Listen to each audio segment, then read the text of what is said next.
الحمد لله نحمده ونستعينه ونستغفره ونعوذ بالله من شرور أنفسنا وسيئات أعمالنا من يهده الله فلا مضل له ومن يضلل فلا هادي له وأشهد أن لا إله إلا الله وحده لا شريك له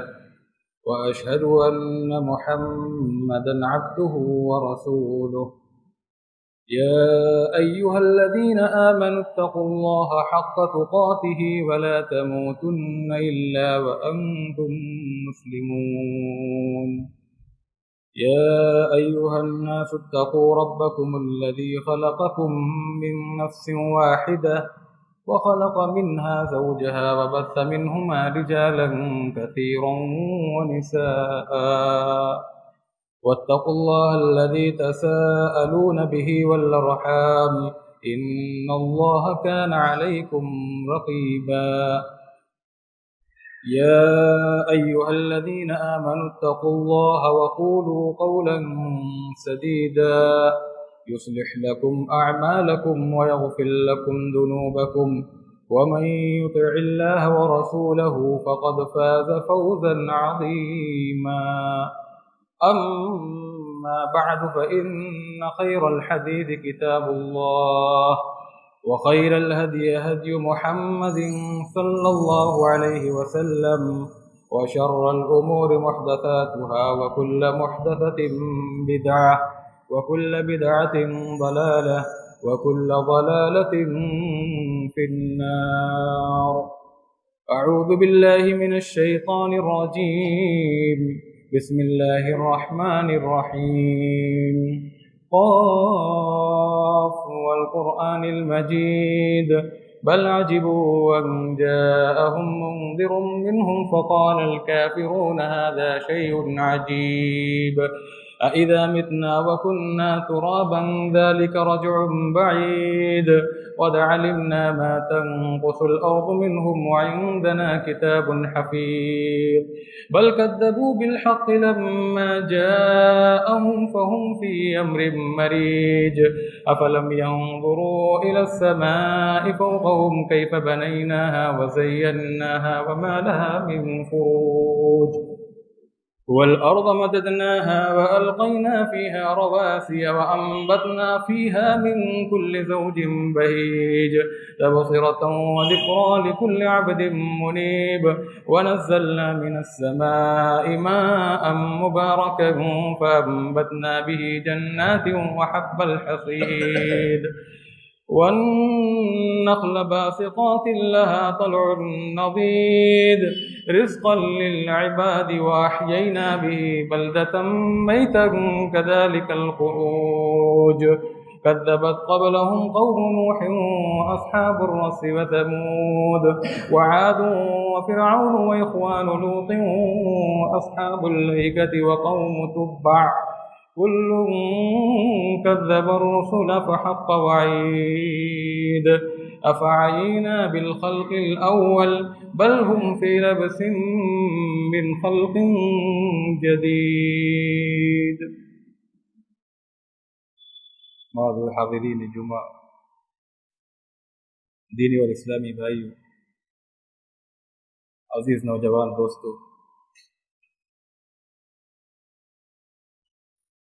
ہمیں یہ بات بخوبی معلوم ہے کہ ہماری پیدائش اور اس کائنات میں ہمارے آنے کا مقصد اللہ تبارک و تعالیٰ کی اطاعت و بندگی اور زندگی کے تمام امور میں اس کی مکمل فرما برداری.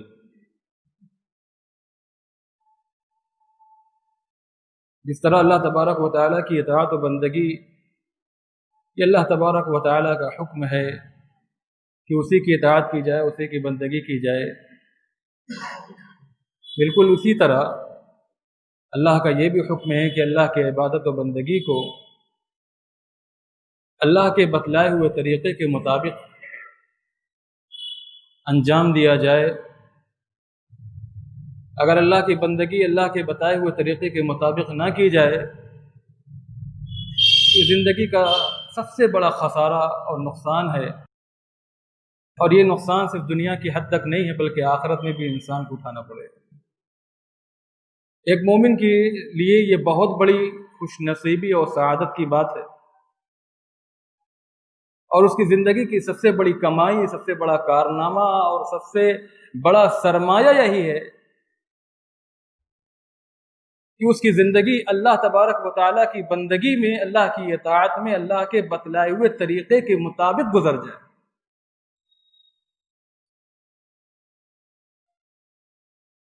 میرے اسلامی بھائیوں، اس طرح اللہ تبارک و تعالیٰ کی محبت یہ دین کی اساس، دین کی اصل اور بنیاد ہے۔ بالکل اسی طرح رسول کریم صلی اللہ علیہ وسلم سے محبت بھی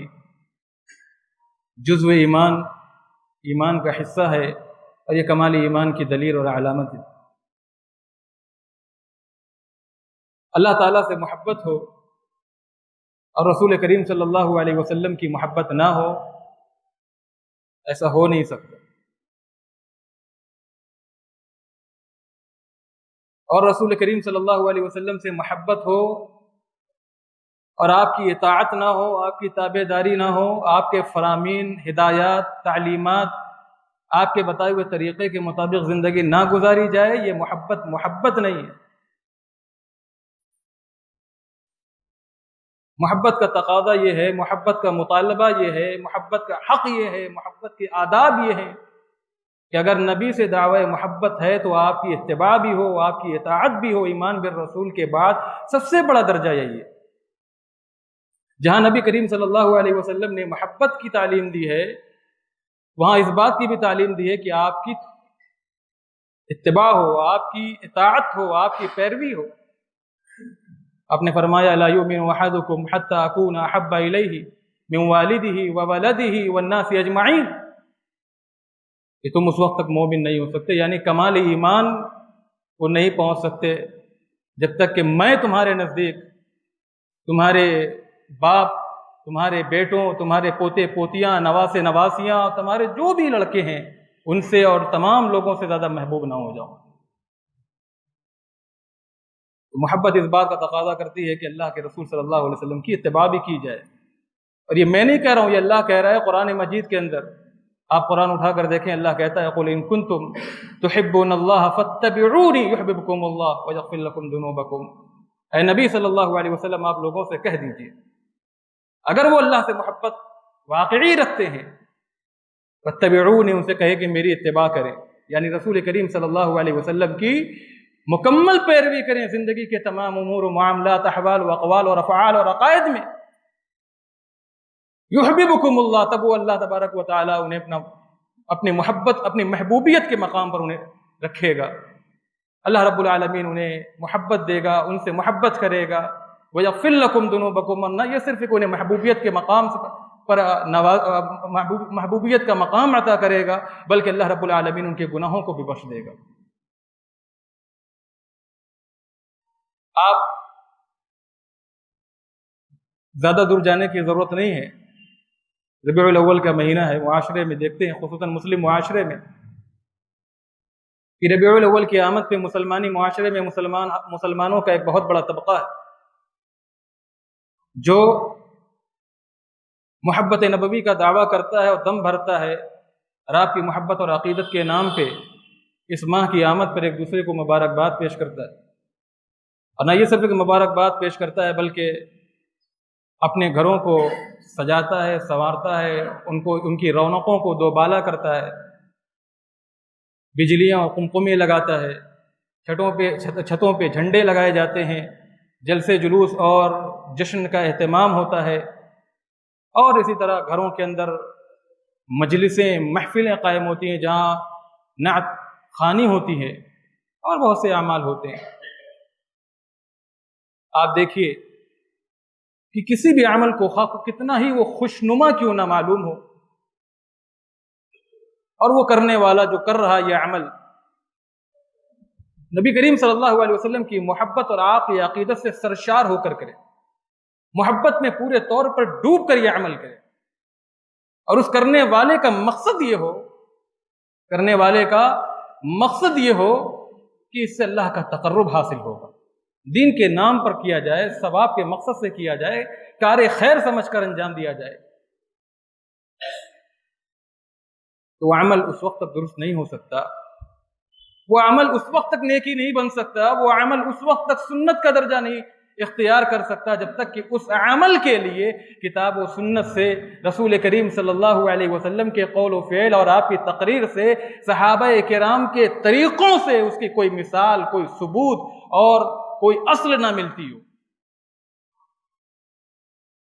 جس طرح اللہ تعالیٰ کا یہ حکم ہے کہ تمام مسلمان موحد بن کر زندگی گزاریں، موحدانہ زندگی گزاریں، اسی طرح اللہ تبارک و تعالیٰ کو، ہمیں اور آپ کو یہ حکم ہے کہ ہم متبع سنت بن کر زندگی گزاریں۔ صرف موحد بننا یہ نجات کے لیے کافی نہیں ہے، موحد ہونے کے ساتھ ساتھ سنت کا متبع بننا بھی ضروری ہے، اور اس نقطے کو ہمیشہ ذہن نشین کر لینا چاہیے، یاد رکھنا چاہیے۔ اس کے بغیر اعمال اللہ تبارک و تعالیٰ کے قبول نہیں ہوتے، اور انسان عقیدت و محبت کے نام پر بہت سی چیزوں کو دین کے نام پر گڑھ کر، خود ساختہ چیزوں کو عبادات سمجھ کر ثواب کے مقصد سے انجام دیتا ہے، نیکی کے مقصد سے انجام دیتا ہے، حب رسول سے سرشار ہو کر انجام دیتا ہے، اسے محبت کا لیول لگا کر محبت کے عنوان پر عشق رسول کا نام دے کر انجام دیتا ہے، لیکن اس وقت تک وہ نیکی نہیں بنتی، وہ عمل نہیں ہوتا، وہ اللہ تبارک و تعالیٰ کے ہاں قابل قدر اور مقبول نہیں ٹھہرتا جب تک کہ اس پر نبوی مہر نہ لگی ہو، سنت کی مہر نہ لگی ہو۔ اور ایسے ہی انسان جب محبت سے سرشار ہو کر کوئی عمل کرتا ہے اور اس کے پاس کوئی نبوی نمونہ نہیں ہوتا، کوئی صحابہ کرام سے اس کے پاس کوئی ثبوت ان کے عمل سے موجود نہیں ہوتا، تو دینی معاملات میں، دین کے امور میں قدم قدم پر ٹھوکریں کھاتا ہے، اور اتنی ٹھوکریں کھاتا ہے کہ پھر قیامت کے دن بھی وہ ٹھوکریں کھاتا رہے گا۔ دور نبوی کا واقعہ ہے، نبی کریم صلی اللہ علیہ وسلم کی زندگی کا واقعہ ہے۔ 3 لوگ اللہ کے نبی صلی اللہ علیہ وسلم کے گھر پہنچتے ہیں، ازواج مطہرات وہاں پہ موجود ہوتی ہیں، وہ اللہ کے نبی صلی اللہ علیہ وسلم سے آپ کی زندگی کے جو عبادات کا مرحلہ، عبادات کا جو گوشہ ہے، اس کی تفصیلات سے متعلق وہ دریافت کرتے ہیں کہ اللہ کے نبی صلی اللہ علیہ وسلم کی زندگی میں آپ کی عبادات کی کیا کیفیت ہیں، کیا تفصیلات ہیں، کیا طریقے ہیں، وہ تمام طریقے بتائیے۔ بتا دیا جاتا ہے کہ آپ صلی اللہ علیہ وسلم کی عبادات کا یہ طریقہ۔ وہ لوگ اپنے خیال کے مطابق، اپنے نظریے کے مطابق آپ صلی اللہ علیہ وسلم کی عبادت کو کم سمجھتے ہیں اور کم آنکتے ہیں۔ ان میں سے ایک شخص کہتا ہے کہ کہاں اللہ کے نبی صلی اللہ علیہ وسلم اور کہاں ہم، آپ صلی اللہ علیہ وسلم کا مقام بلند، اس کا کیا کہنا، آپ کے اگلے پچھلے تمام گناہ معاف، آپ امام النبیین، خاتم الانبیاء، اور ہمارا کیا شمار۔ ایک شخص کہتا ہے کہ دیکھو، میں ساری زندگی روزہ رکھوں گا، ساری زندگی روزے سے رہوں گا، کبھی بھی روزہ نہیں چھوڑوں گا۔ اس کا دوسرا ساتھی کہتا ہے کہ میں تو عورتوں سے تعلق توڑ لوں گا، عورتوں کے ساتھ زندگی نہیں گزاروں گا، کبھی زندگی میں شادی نہیں کروں گا۔ تیسرا کہتا ہے میں پوری رات شب بیداری کروں گا، پوری رات تہجد پڑھوں گا، پوری رات نماز پڑھوں گا، سوؤں گا نہیں۔ اللہ کے نبی صلی اللہ علیہ وسلم کو جب یہ بات معلوم ہوئی تو آپ نے فرمایا انتم الذین قلتم کذا وکذا اما واللہ انی لاخشاکم للہ واتقاکم لہ ولکنی اصوم وافطر واصلی وارقد واتزوج النساء فمن رغب عن سنتی فلیس منی۔ تم لوگوں نے ایسی باتیں کہی ہیں، سنو میں تم میں سب سے زیادہ اللہ تبارک و تعالیٰ سے خوف کھانے والا ہوں، اور تم میں سب سے بڑھ کر اللہ تبارک و تعالیٰ کا متقی بندہ ہوں۔ اس کے باوجود میں روزہ بھی رکھتا ہوں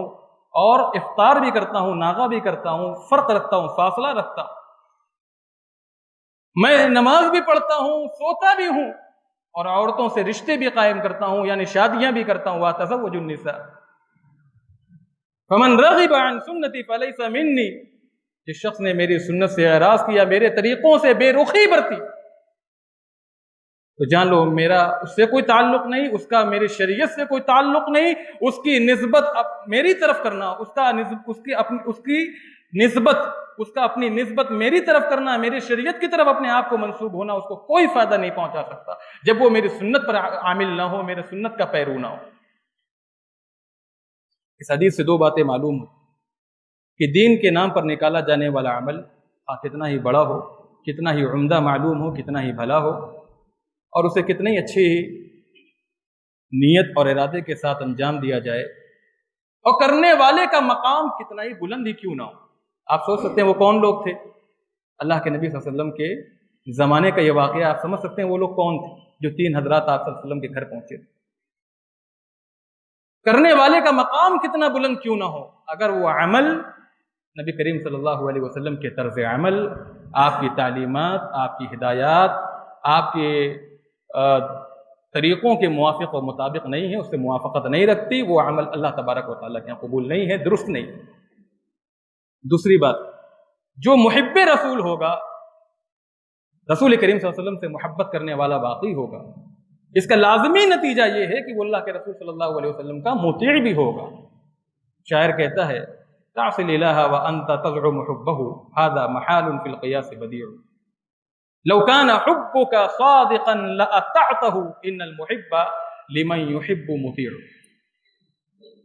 اسی لیے حافظ ابن کثیر رحمۃ اللہ علیہ میں نے بھی جو آیت کریمہ پڑھی ہے قل ان کنتم تحبون اللہ فاتبعونی یحببکم اللہ، اس آیت کریمہ کی تفسیر میں فرماتے ہیں هذه الآیۃ الکریمہ حاکمۃ علی کل من ادعى محبۃ اللہ وليس هو على الطریقۃ المحمدیہ فإنه كاذب في دعواه في نفس الأمر حتى يتبع الشرع المحمدي والدين النبوي في طريق في جميع أحواله وأقواله۔ کہ جو شخص دعوی محبت نبوی رکھے اور اس کا دامن جو ہے وہ اتباع نبوی سے خالی ہو، اس کے قول اور عمل میں موافقت اور مطابقت نہ ہو، تو وہ شخص اپنے دعوے میں جھوٹا ہے۔ اس کا دعوی محبت نبوی اسی وقت درست ہو سکتا ہے جب اس کی زندگی کا ایک ایک لمحہ، ایک ایک پہلو، ایک ایک قدم اللہ کے رسول صلی اللہ علیہ وسلم کی تعلیمات کے عین مطابق ہو۔ میرے اسلامی بھائیوں، تاریخ و سیرت سے اور ائمہ کرام کے اقوال سے بہت سے واقعات ملتے ہیں، بہت سارے ان کے اقوال اور واقعات اس سلسلے میں ملتے ہیں، لیکن خطبہ جمعہ کا یہ مختصر وقت اجازت نہیں دیتا کہ ان کو تفصیلات سے بیان کیا جائے۔ اس سلسلے میں عبداللہ بن مسعود اور ابو موسیٰ اشعری کا بھی واقعہ ہے، بہت ہی نصیحت آموز، عبرت آموز واقعہ ہے۔ اسی طرح سعید بن مسیب کا بھی ایک واقعہ ہے، بہت ہی مختصر ہے لیکن بہت ہی جامع ہے، کہ 2 شخص،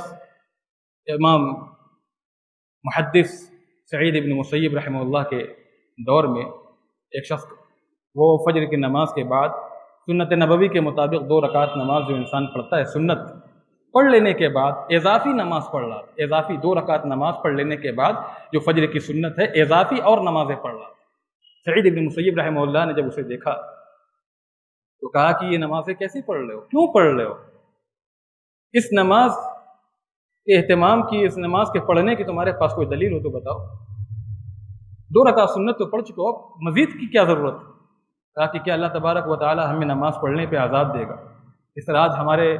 یہ بھائی کہتے ہیں کہ کیا اللہ رب العالمین اپنی محبت اور عقیدت اپنے رسول کی آمد کی خوشی میں جو ہم یہ کام کر رہے ہیں، کیا اس پر ہمیں عذاب دے گا؟ سعید بن مسیب سے اس شخص نے کہا کہ کیا اللہ رب العالمین ہمیں نماز پڑھنے پہ عذاب دے گا؟ کہا نہیں، تمہیں اللہ تبارک و تعالی نماز پہ عذاب نہیں دے گا، وَلَكِنْ يُعَذِّبُكَ عَلَى خِلَافِ السُّنَّةِ، اللہ رب العالمین تمہیں عذاب دے گا خلاف سنت عمل پر، سنت کے خلاف کام کرنے پر تمہیں عذاب دیے جاؤ۔ میرے اسلامی بھائیوں، ربیع الاول کا مہینہ اسلامی سال کا 3را مہینہ ہے۔ اس مہینے سے متعلق کچھ اہم باتیں اختصار اور ایجاز کے ساتھ میں آپ کے سامنے پیش کرتا ہوں۔ یا صلی اللہ علیہ وسلم کی آمد کا مہینہ ہے، اسی مہینے میں آپ صلی اللہ علیہ وسلم کی اس دنیا میں آمد و تشریف آوری ہوئی، اور یقیناً آپ کی آمد، آپ کی تشریف آوری اس دنیا میں ایک نعمت عظمیٰ ہے، اور آپ کی ولادت سے لے کر وفات تک کے زندگی کے تمام لمحات کے، ایک زندگی کے تمام ایام کے تمام لمحات کے ایک ایک لمحے کا، ایک ایک دن کا، ایک ایک آپ کی سیرت کے حصے کا ذکر کرنا، یہ باعث سعادت، باعث رحمت، باعث خیر اور کار خیر۔ ہر مسلمان کو ذکر کرنا چاہیے آپ کی صفات کا، آپ کی سیرت کا، آپ کی زندگی کے مختلف پہلوؤں کا اس کو اجاگر کرنا چاہیے، وہ کار خیر ثواب کا کام، لیکن اسے زمان و مکان کے ساتھ خاص کر دینا، اسے دنوں کے ساتھ مقرر کر دینا، مہینوں کے ساتھ مقرر کر دینا، یہ دین میں شریعت سازی ہے جس کی اسلام اجازت نہیں دیتا۔ اسی لیے امام مالک رحمہ اللہ نے فرمایا من ابتدع فی الاسلام بدعہ یراها حسنہ فقد زعم ان محمدا خان الرسالہ اقرأوا قول اللہ تبارک وتعالی اليوم اکملت لکم دینکم واتممت علیکم نعمتی ورضیت لکم الاسلام دینا ولا يصلح آخر هذه الامہ الا بما صلح به اولها فما لم يكن يومئذ دینا لا يكون اليوم دینا۔ جو دین میں نئے نئے کاموں کو ایجاد کرے اور اسے بہتر سمجھے، ثواب کا کام سمجھے، اسے انجام دے، اس نے یہ یقین جان لیا کہ اللہ کے رسول صلی اللہ علیہ وسلم نے اللہ کا پیغام پہنچانے میں خیانت کی ہے، نعوذ باللہ۔ اور نہ صرف یہ کہ خیانت کی، بلکہ اپنے اس عمل سے، اپنے اس طریقے سے وہ ثابت کرنے کی کوشش کر رہا ہے کہ اللہ کے نبی صلی اللہ علیہ وسلم پر یہ تہمت لگا رہا ہے کہ آپ صلی اللہ علیہ وسلم خائن تھے، آپ نے دین کو کما حق پہنچایا نہیں۔ اور دوسرا اپنے عمل سے یہ ثابت کر رہا ہے کہ دین کی تکمیل اللہ کے نبی صلی اللہ علیہ وسلم کے زمانے میں نہیں ہوئی، دین کی تکمیل کرنے والے اللہ کے رسول صلی اللہ علیہ وسلم نہیں ہیں، بلکہ میں ہوں دین کی تکمیل کرنے والا، اور اپنے آپ کو شریعت سازی کا مستحق سمجھتا، جبکہ اللہ کہہ رہا ہے کہ الیوم اکملت لکم دینکم واتممت علیکم نعمتی ورضیت لکم الاسلام دینا۔ اس لیے امام مالک فرماتے ہیں کہ اس امت کے آخر لوگوں کی اصلاح اسی چیز کے ساتھ ہوگی جس کے ساتھ پہلے دور کے لوگوں کی اصلاح ہوئی، یعنی قرآن و حدیث کے ساتھ۔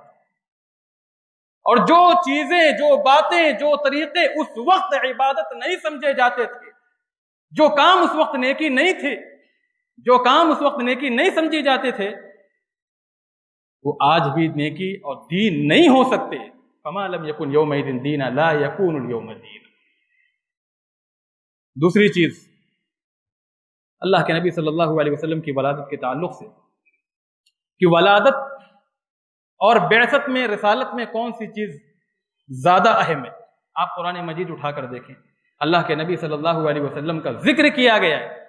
آپ صلی اللہ علیہ وسلم کی بعثت کا ذکر کیا گیا ہے قرآن میں، اور اہل ایمان پر احسان جتلایا گیا ہے، ولادت کا نہیں، بعثت کا حوالہ دے کر، کیونکہ اسی رسالت سے، اسی بعثت سے ہمیں ایمان و توحید کی دعوت ملی، اسی آپ صلی اللہ علیہ وسلم کی رسالت سے ہمیں اخلاق و مساوات کی نعمت ملی، اور اسی رسالت کی بنیاد پر آپ کی شخصیت مسلمانوں کے لیے واجب الاطاعت ہے، اور اسی رسالت کے قبول کرنے کی بنیاد پر، اس پر ایمان لانے کی بنیاد پر مسلمانوں کو دنیا جہاں میں عزت و شوکت و غلبہ و اقتدار حاصل ہوا۔ میرے اسلامی بھائیو، ولادت کا معاملہ اتنا اہم ہوتا تو اللہ کے نبی صلی اللہ علیہ وسلم بالضبط بتاتے صحابہ کرام کو کہ میری تاریخ پیدائش یہ ہے، میرا سن پیدائش یہ ہے، میرا فلاں یہ ہے، فلاں یہ ہے، فلاں تمام باتیں بتاتے۔ آپ کو معلوم ہے کہ آپ صلی اللہ علیہ وسلم کی پیدائش عیسوی اعتبار سے 20 اپریل 571 عیسوی کو ہوئی، اور سوموار کا دن، لیکن جو عربی تاریخ ہے وہ اس میں شدید اختلاف، مہینہ اس میں بھی اختلاف ہے، لیکن اکثر علماء کہتے ہیں کہ مہینہ جو ہے وہ ربیع الاول کا تھا، مہینہ ربیع الاول کا، سال عام الفیل کا تھا، دن سوموار کا تھا، تاریخ آپ کی پیدائش اس میں شدید اختلاف، 2 سے لے کر تاریخ 2 ربیع الاول سے لے کر 22 ربیع الاول تک کی تاریخ کا علماء نے ذکر کیا،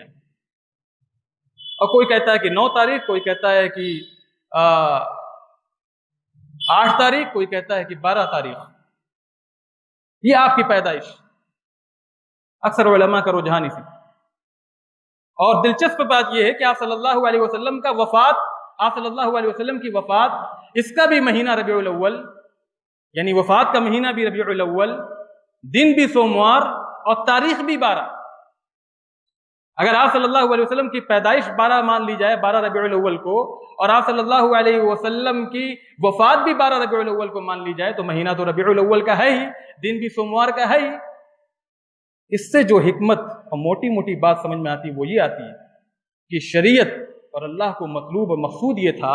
ایک ہی مہینے کے اندر، ایک ہی دن کے اندر، ایک ہی تاریخ کے اندر آپ کی وفات کا دن ہو، آپ کی پیدائش کا دن ہو۔ مقصود یہ تھا کہ مسلمان آپ کی ولادت کی خوشی میں ولادت کے دن کو یوم عید نہ بنا لیں، اور وفات کے دن کو وفات کے غم میں وفات کے دن کو وفات کے غم میں یوم الحزن نہ منا لیں۔ اسی لیے اللہ تبارک و تعالیٰ نے دونوں کو جمع کر دیا۔ تیسری چیز ولادت کے تعلق سے جو میلاد النبی منائی جاتی ہے، اس کی ایجاد کب ہوئی؟ اس کی ایجاد 4 صدی ہجری میں ہوئی۔ آپ پورا رسالت کا 23 سالہ دور اٹھا لیں، آپ کو کہیں ثبوت نہیں ملے گا کہ آپ نے خود منائی ہو اپنی سالگرہ، صحابہ کرام نے منائی ہو، اللہ کے نبی صلی اللہ علیہ وسلم نے اپنے اکابر کی منائی ہو۔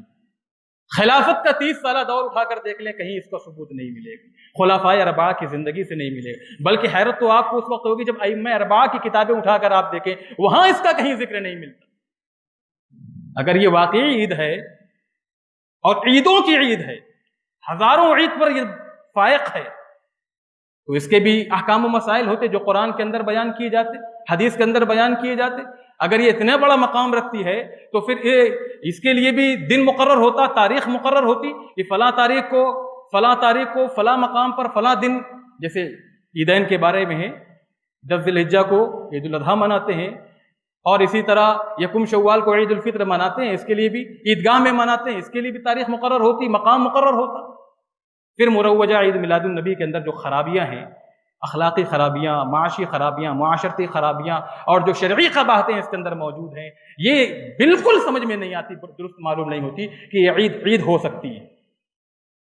اس کی بے شمار قباحتیں۔ پھر یہ دلیل پکڑتے ہیں کہ سوموار کے دن اللہ کے نبی صلی اللہ علیہ وسلم نے روزہ رکھا تو آپ صلی اللہ علیہ وسلم کی وہ پیدائش کا دن تھا، خوشی کا دن، اس سے دلیل پکڑتے ہیں۔ عید کا دن اگر وہ ہوتا اور آپ اپنے اس پیدائش کے موقع پر خوشی منانے میں، عید منانے میں حق بجانب ہوتے تو اس دن روزہ رکھنے کی ممانعت ہوتی، کیونکہ جو عید کے دن ہے، عید کے ایام ہے، احادیث کا ذخیرہ اٹھا کر آپ دیکھ لیں، عید کے ایام میں روزہ رکھنے کی سختی کے ساتھ ممانعت، بے شمار اقوال، بے شمار باتیں۔ تو 4 صدی ہجری میں اس کی بنیاد رکھی گئی عید میلاد النبی کی، اسے رائج کیا گیا، اور رائج کرنے والے یہ فاطمی تھے۔ یہ فاطمی کون تھے؟ یہ دراصل زندیق تھے، ملحد تھے، دہریہ تھے، خبیث قسم کے لوگ، اسلام اور مسلمانوں کے دشمن تھے۔ پھر بعد میں اخیر دور میں 7ویں صدی ہجری میں دوبارہ اس کی تجدید کی گئی اور اس کو جواز کا فتویٰ لکھا گیا اور اسے سرکاری پیمانے پر لوگوں کے درمیان رائج کیا گیا۔ میرے اسلامی بھائیوں، اللہ تبارک و تعالیٰ سے دعا کرنی چاہیے کہ الہ العالمین ہم تمام مسلمانوں کو کہنے سننے سے زیادہ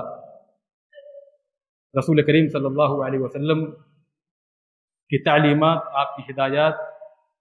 اور آپ کے اقوال و افعال کا